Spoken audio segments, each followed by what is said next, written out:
ഡാനിയുടെ ശല്യം സഹിക്കാൻ വയ്യാതെ ഏട്ടൻ വാൾട്ടർ അവനെ ബേസ്മെന്റിലാക്കി പോയി. ഡാനിക്ക് അവിടെ നിന്നൊരു പഴയ ബോക്സ് കിട്ടി. അവൻ അതെടുത്തോണ്ട് സ്റ്റെപ്പ് കയറി മുകളിൽ ഏട്ടന്റെ അടുത്തേക്ക് പോയി.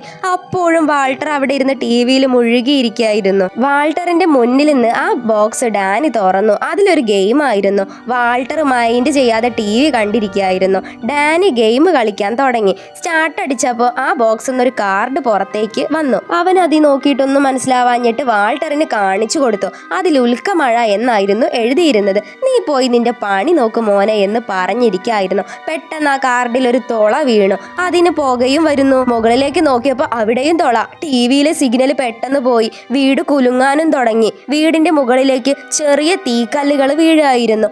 എല്ലാം ഒപ്പിച്ചു വെച്ച ഡാനി അവിടെ കിടന്ന് വട്ടം കറങ്ങിക്കൊണ്ടിരുന്നു. ഡാനിയും വാൾട്ടറും ഒരു സ്ഥലത്ത് ഒളിച്ചു നിന്നു. കുറച്ചു കഴിഞ്ഞപ്പോൾ താനെ അത് നിന്നു. TVയുടെ സിഗ്നലും വന്നു. പക്ഷെ മോളിൽ നിന്നൊരു വലിയൊരു ഉൽക്ക വന്ന് അതിന്റെ മേലെ വീണു. TV സ്പോട്ടിൽ അടിച്ചുപോയി. ഡാനിൽ പതിയെ വാതിലൊന്ന് തുറന്നു നോക്കിയപ്പോൾ അവരിതേ ബഹിരാകാശത്തു കൂടി പറന്നു പോവുകയാണ്. അവർക്ക് എന്താണ് സംഭവിച്ചത് എന്നറിയാനായി പാർട്ട് 3 സബ്സ്ക്രൈബ് ചെയ്യുക, ലൈക്ക് ചെയ്യുക.